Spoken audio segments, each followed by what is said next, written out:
It was late afternoon in San Francisco when Delilah and Frank Howell, married for 7 years, sat in the backyard of their comfortable home in Pacific Heights. Delilah, with a warm cup of tea in her hands, enjoyed the view of the blooming garden, while Frank was engrossed in an economics book, his distant gaze betraying his frustration. They had met in the halls of Lincoln High School, where Frank had captivated Delilah with his charisma and captivating smile. After high school, they pursued their dreams, Delilah in architecture and Frank in economics. They got married shortly after graduation, committing to support each other in their respective careers. Delilah, with her uncommon talent for combining aesthetics and functionality, quickly rose to prominence in architecture. Together with Scarlett, her friend and partner, she established an architecture firm that quickly gained notoriety in the city. Their elegant and luxurious designs were sought after by San Francisco's elite. However, Frank's professional life didn't follow the same trajectory. Despite graduating with honors in economics, luck seemed to elude him. While Delilah was designing skyscrapers, he was shelving items at a department store.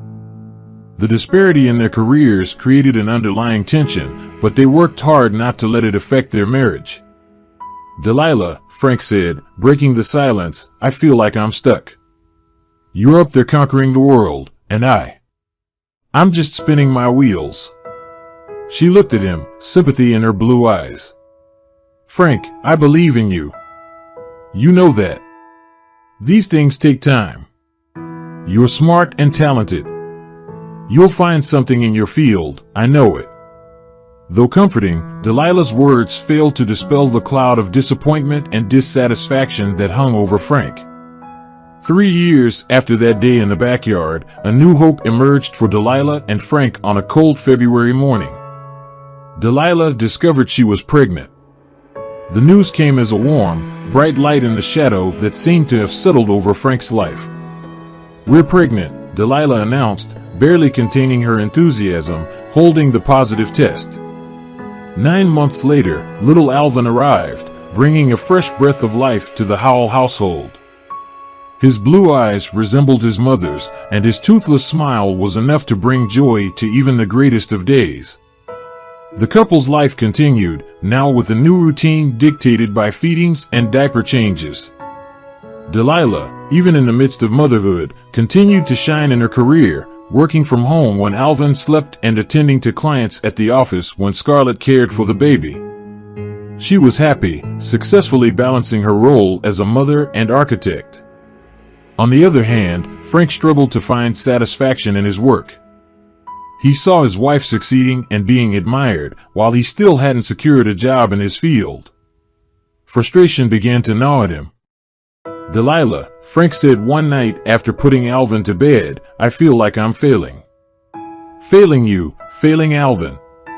I don't know how much longer I can endure this job at the store." Hearing his words, Delilah walked up to him, held his hand, and looked into his eyes. "Frank, do you remember what I told you when we got married?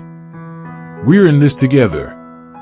You're not failing, you're just finding your way, and I'm sure you'll find something better soon. I believe in you." Delilah's words sounded sincere, but even so, the words of comfort seemed unable to lift the weight from Frank's chest.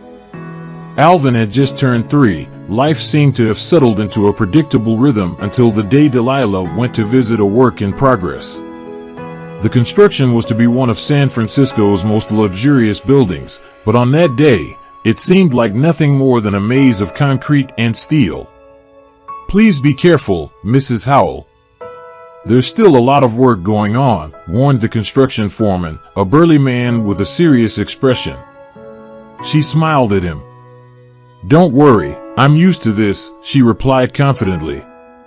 But nothing could have prepared her for what was about to happen.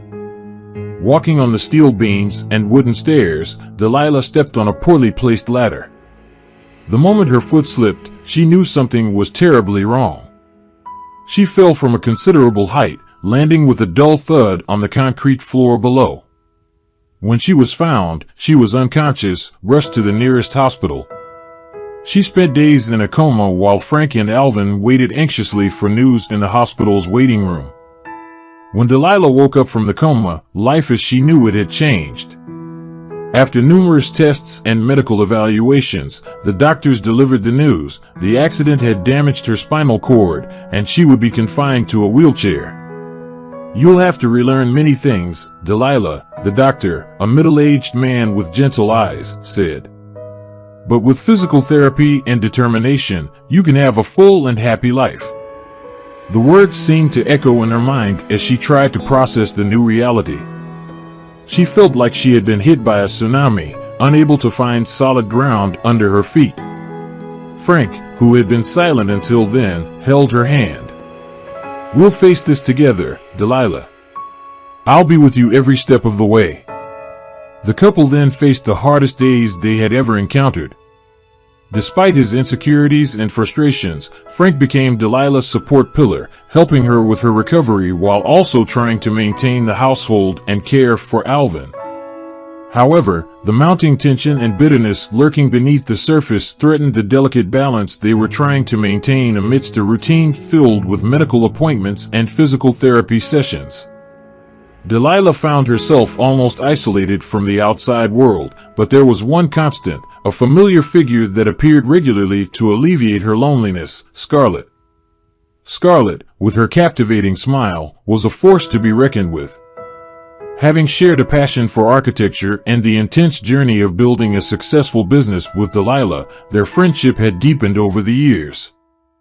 Now, Scarlett's presence in Delilah's house was an assurance of laughter, joyful moments, and a bit of gossip about the world of architecture. "Delilah, you should have seen Miller's face when I showed him our new project," Scarlett said as they both shared a glass of wine in Delilah's living room. Her eyes sparkled with amusement and mischief. "Oh, I can imagine," Delilah replied, her eyes reflecting a glimpse of her old self. "I'm sure he was green with envy." However, as time went on, Delilah began to notice a shift in the dynamic between her and Scarlett. Scarlett was becoming increasingly close to Frank. Whispered conversations, unexpected encounters, long car rides for business meetings, it all began to add up, feeding a seed of doubt in Delilah's mind. One day, watching Frank and Scarlett laughing together in the garden, a disturbing thought crossed her mind. Were Frank and Scarlett? No, Delilah told herself, shaking her head to dismiss the idea. Scarlett is my friend, and Frank is my husband. They would never do that to me. But even as she tried to convince herself, a part of her couldn't help but question the seed of suspicion planted. Delilah was about to embark on a path that could change everything once again. Now, the seed of doubt planted in Delilah's mind had sprouted, fueled by small but noticeable changes in Frank and Scarlett's behavior. With each shared smile, each lingering glance, and each unexplained absence of Frank, Delilah felt a growing discomfort in her heart. Frank's routine of driving Scarlett home after their business meetings became an event that Delilah observed with increasing apprehension. There must be traffic, she thought, trying to justify the long hours Frank took to return. One day, after another one of those long afternoons alone, Delilah decided to confront Frank. The sun was setting as she waited for him in the living room, the shadows dancing on the wall, while her wheelchair occupied the center of the room, a stark reminder of the new reality they faced. Finally, the door opened, and Frank entered, his eyes tired and his smile faded. "Frank, we need to talk," Delilah began, keeping her voice firm despite the lump in her throat. Surprise flashed across Frank's face, quickly replaced by a mask of indifference. "Sure, Delilah, what's up?" She took a deep breath, gathering the courage to say the words that had been hammering in her head for weeks. I noticed that you and Scarlett have been very close lately, and you've been spending a lot of time away." Frank cut her off. "Delilah, Scarlett is our friend, nothing more, and I'm just trying to make a living, nothing more." His voice sounded cold, distant. The air in the room grew heavy with unspoken words. Delilah wanted to believe him, but the discomfort persisted, echoing in her mind, nothing more. That was the beginning of a tortuous path of suspicions and fears for Delilah. As the facade of a happy life began to slowly crumble, the days dragged on as Delilah tried to adjust to her new life. The silence that had once been a source of tranquility was now a constant reminder of her loneliness. With Frank busy with his new job and Scarlett becoming more distant, Delilah found herself struggling with an overwhelming feeling of abandonment. The news of Frank's prestigious job at a bank had been a ray of light in dark times. He was finally on the professional path he had dreamed of for so long, something Delilah thought would make him happier. However, his long hours at work began to weigh on her, accentuating her dependency and loneliness even further. On a particularly long and cold night, with Frank once again working late and Alvin peacefully asleep, Delilah tried to distract herself with a book. However, her mind was far away, her thoughts revolving around the growing distance between her and Frank. Scarlett visited less and less, and when she did, she spent most of her time talking with Frank in another room. Delilah missed her friend, their carefree conversations, and shared laughter.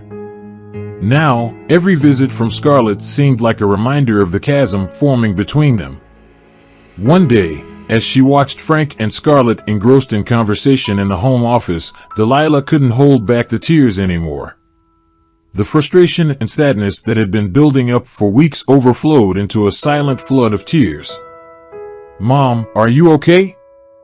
Alvin asked, who had quietly entered the room, his innocent blue eyes looking at her with concern. "I'm fine, sweetheart," Delilah lied, wiping away the tears and forcing a smile.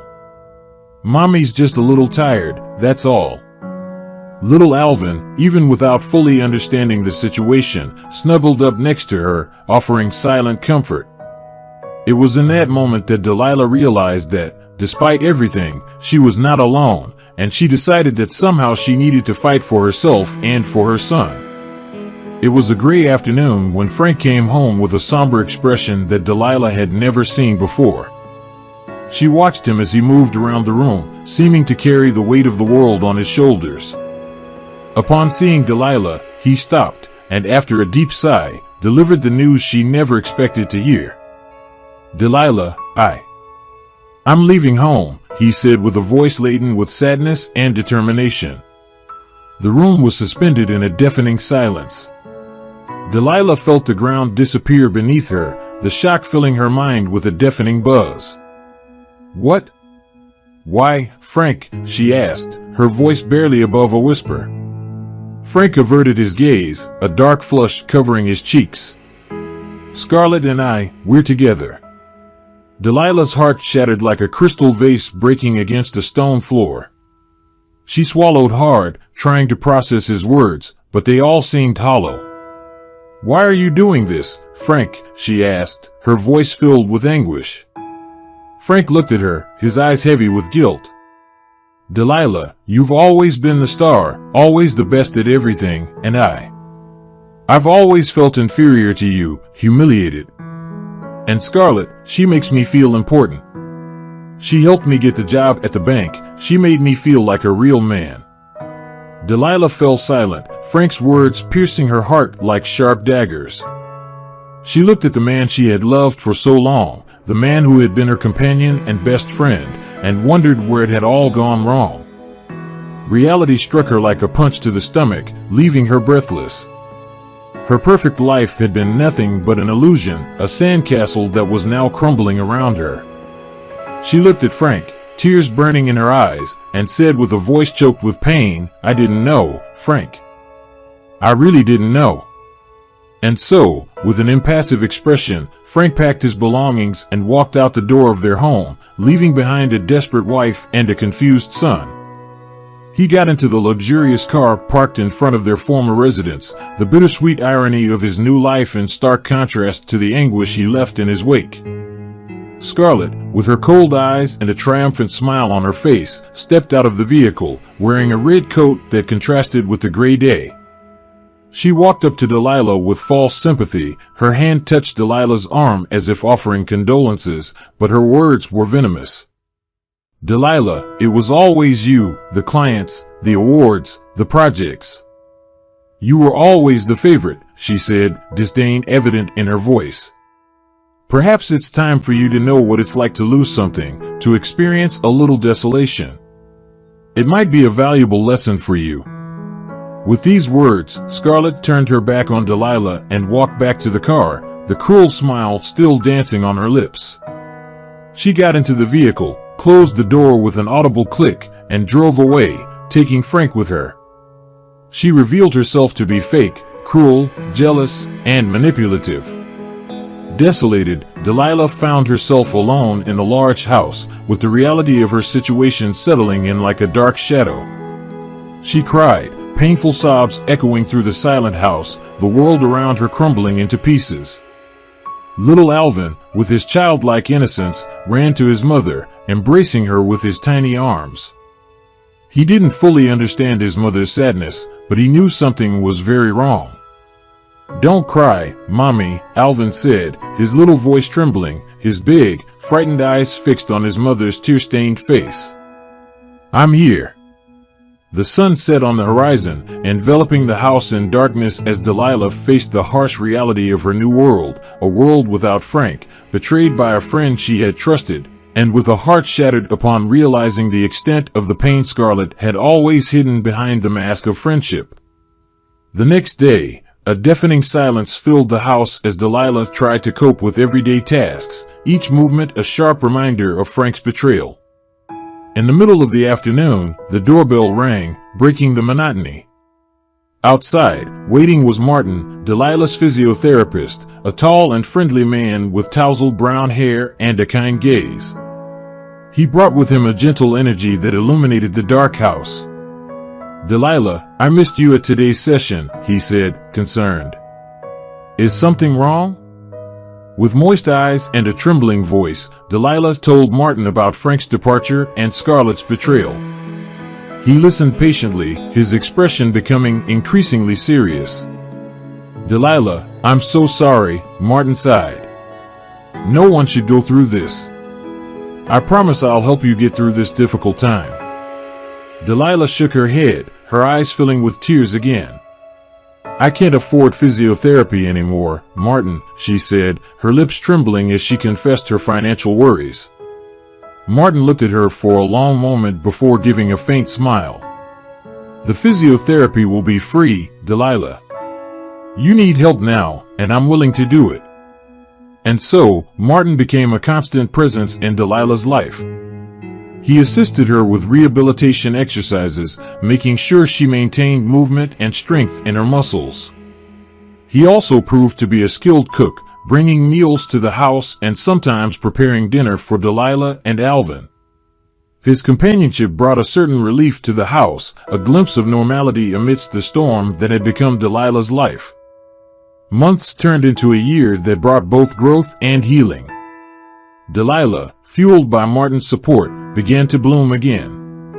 It wasn't an easy recovery, far from it, but she faced each day with renewed determination, learning to cope with her physical limitations and emotional scars. She made steady progress, achieving small but significant milestones. It was Martin who stood by her side when Delilah managed to move her leg for the first time since the accident, and it was him who clapped and wiped away her tears when she managed to stand with the help of support bars. In these small victories, something else blossomed between them, a deep friendship that slowly evolved into love. "Martin," she said one night after a quiet dinner, I think I'm in love with you." He smiled, his eyes shining with emotion. "I was hoping you'd say that, Delilah, because I'm in love with you too." Since then, Martin became much more than Delilah's physiotherapist. He became her anchor, her safe haven, her love. He also became a father figure to Alvin, teaching him to play ball, helping him with homework, and even telling him bedtime stories. Delilah's new life with Martin wasn't the life she had planned, but it was a life she learned to love. She had been shaken but found a way to rise again, to move past the past, and look to a future filled with hope and love. 5 years had passed since that fateful day that had transformed Delilah's life. However, like a phoenix rising from the ashes, Delilah emerged stronger than ever. She was physically recovered now, thanks to her relentless effort and Martin's unwavering love and support. Martin and Delilah had sealed their love in an intimate ceremony surrounded by their closest friends and family. Tears of joy replaced pain and suffering as they vowed to love and care for each other forever. Their union was a testimony to the power of love and resilience in the face of adversity. Delilah had rebuilt her beloved architecture office, bringing it back to life with the same passion she had always had for design. She had overcome challenges, and with Martin's help, recruited a new team. Old clients who loved her work returned, and new clients were drawn to Delilah's reputation as a brilliant and resilient architect. "I always knew you'd overcome this, Delilah," one of her former clients said, a smile of admiration on their face. "Your work is a testament to your strength." Delilah smiled back, gratitude evident in her eyes. "Thank you for believing in me," she replied sincerely. At the same time, she had supported Martin in his dream of opening a rehabilitation clinic. Together, they had worked tirelessly to make the clinic a reality. The clinic soon thrived, becoming a beacon of hope for those facing similar physical challenges to what Delilah had faced. At the end of the day, as Delilah watched Martin playing with Alvin in the backyard, she knew they had weathered life storms and emerged victorious. She felt blessed, and most importantly, she felt at home. On a sunny morning, as Delilah's routine unfolded in the office, news on the television shook her world. Renowned architect and husband caught in corruption scheme, the anchor announced with a grave tone. Hearing Scarlett Morgan and Frank Howell's names, her heart skipped a beat. Scarlett's pale face was shown on the screen, handcuffed and escorted by policemen. Frank, his eyes filled with fear, followed alongside her. The report detailed how the two were deeply involved in illegal bidding and embezzlement from a bank. The once untouchable couple had fallen. Delilah felt a shiver run through her body as she processed the news.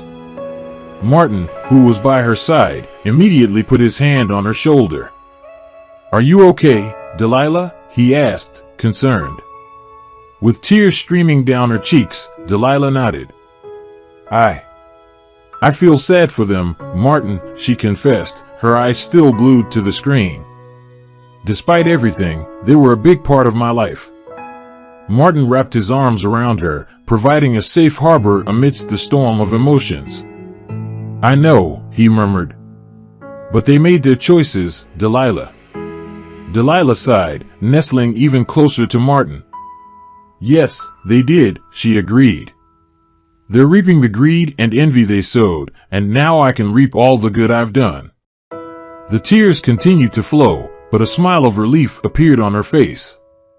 The painful past was finally closed, and she could finally focus on the present and the bright future that awaited her.